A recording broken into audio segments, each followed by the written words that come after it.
So yesterday I made a video talking about the FTC statement that they released yesterday, basically saying what videos qualify as kid videos or not. Because if you guys don't know, starting on January 1st of next year, if you make kid content on YouTube, you could be fined literally $42,000 per video. It's pretty crazy, so it's important that obviously every YouTuber knows if their content is for kids or not. Now, I know you guys are getting tired of hearing about this. It's a really important deal, and there's a lot of stuff that goes into it, so that's why I'm making all these videos on it, but I promise tomorrow we'll have some normal content here on the channel. With that being said, I did want to go ahead and show off the brand new channel art here that I just put on the channel. You guys might be curious what's going on with it. It does look a little bit different style than you might be used to, and that's just because I wanted to mature up the channel, make it not look like it was a kids channel, you know, per se, because this kind of does look like a kids channel a little bit. So that's why. Let me know what you guys think about it down in the comment section below. Hopefully you guys like it. But anyway, in this video we're going to be talking about which Roblox games fall under this COPPA law, this children-based content law, and talk about how this is going to impact Roblox as a whole, especially Roblox YouTubers, me, username, Dennis, all that on January once this law goes into effect. Now, real quick, I do want to say, again, I'm not a lawyer on this, but I have read through literally every single COPPA document I could find. I've listened to every single COPPA, you know, like video or conference I could find, and I've literally read the YouTube settlement with COPPA 3 times front to back. So I feel pretty confident in about what I'm going to say here. So with that being said, let's go ahead and just hop right on into this. So the FTC has given one example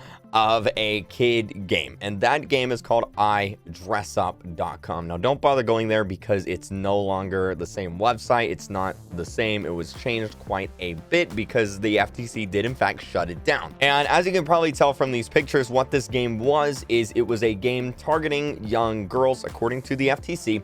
And you could go on here, make your account, and basically you would, make your avatar and dress it up with different outfits. You could be princesses, you could be like a model, you could be, a queen, whatever you want to be. And then once you get your avatar dressed up, you go out and compete in a fashion show. And, you can vote for the best, the best one, whichever avatar looks the best. Now, something I want to point out about this game that's really important is that this game had 5.5 million players, and according to the FTC, only 5%, it's around 5%, not exactly 5%, but approximately 5% were under 13. So that means 95% of everyone who played this game was not an adult, but they were over 13, which means they don't qualify as a kid according to the FTC. And even though only 5% of the players were under 13, the FTC still deemed this as a child game simply because of the art style of the game and that, it appealed to a lot of young girls. And what this means is that even if 95% of everyone who played Club Penguin was an adult, it would still get marked as a kid game simply because it looks like a kid game. That's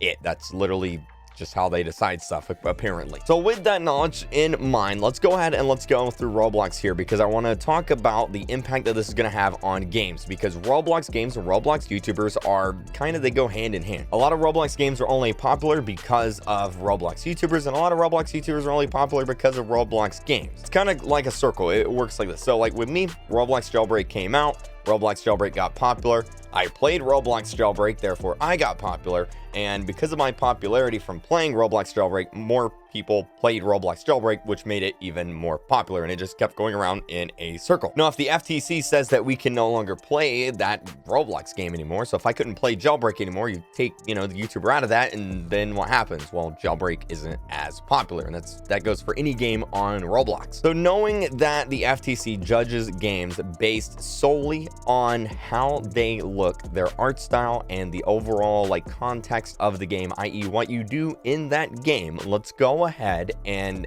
what I'm going to do is I'm going to rate each game on Roblox here, all the popular ones, and I'm going to put them in either a high risk, a medium risk, or a low risk category on COPPA and all of this stuff affecting them. And the reason why I'm doing this is simply because I see this as a really big deal. I see a lot of Roblox YouTubers. There's a lot of Roblox YouTubers that are taking this seriously, but there's also a lot of Roblox YouTubers that just aren't taking this seriously at all, and I don't want them to wake up on January 1st and suddenly have like $500,000 in legal fees, because that would not be good. So let's hop into this. So first off, I want to hop into a game that I see as the baseline kid game on Roblox. I don't think anybody on Roblox is going to dispute the fact that Meep City is a kid game. In fact, here we are in Meep City, and yeah, it's a kid game. How it works is you collect pets, you dress up your avatar, and you build a house. Now, another reason this is a kid game is it was based on Toontown, which was a game that came in cereal boxes meant for kids. Did someone just whisper me in the game? What the heck was that, dude? Anyway, it was a game that came in cereal boxes, and it was made, and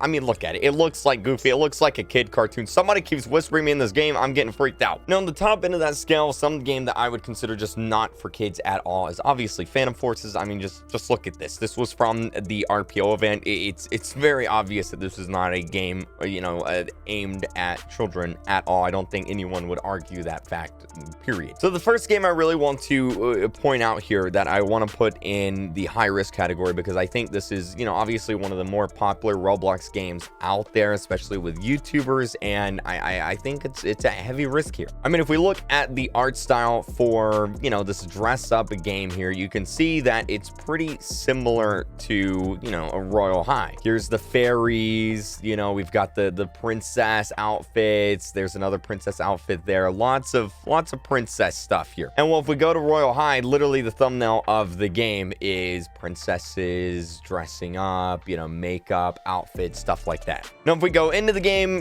we got dress up here where you can, that looks funny. Okay. But you can dress up your avatar. You've got like models, so you can, do a bunch of different dances, ballerina spins, stuff like that. You can go shopping for skirts, wings, shoes. I mean, it's pretty obvious this game is directed at girls. I don't think anyone is really going to argue that this game is definitely a girl directed game. So knowing that the art style is very similar to dress up games, and that a big portion of the game is dressing up your avatar and unlocking, different stuff for your avatar similar to these dress up games, I am definitely going to put Royal High under the high risk category. Now, other games like Royal High obviously also go into this category. So any games where you actually dress up and go on stage and perform, like, Fashion Famous here definitely includes this, because this is literally, I dress up. This was literally that game. You picked out, clothes for your avatar, and then you would go and vote on which one was the best. So literally that game. This is definitely a high risk game too. So any games similar to that, definitely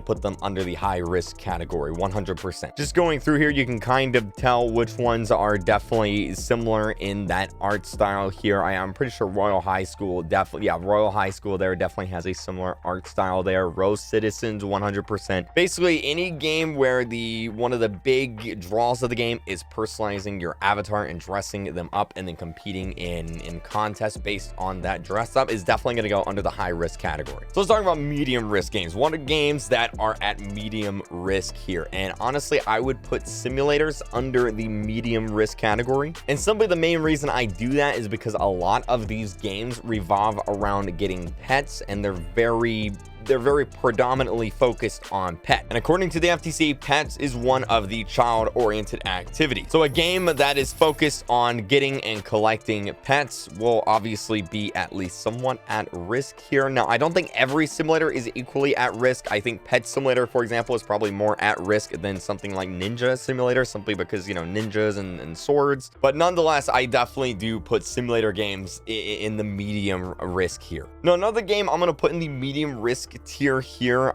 is Bloxburg, and the reason why it's not in the high risk is because Bloxburg is actually based on The Sims, and as you guys know, The Sims is a rated T for teen game, which means it is rated for people 13 and up. So simply because it is based on The Sims and has similar mechanics to The Sims, I'm gonna put it in the medium risk here, not the high risk, simply because the predominantly the goal of Bloxburg, just like The Sims, is to build your house and build up your character in that house. Yes, you can dress up your character, but predominantly the main focus of the game is actually building your house and collecting money to build your house. Very similar to The Sims. Now, when it comes to low tier games, I'm just going to throw some on the screen here, and the reason why I'm putting these under low risk is simply because of most of these are very violent games. For example, Jailbreak. What's the goals of Jailbreak? Like, what do? Well, you rob banks and you oof cops, like you take out cops. Okay. Same with Mad City.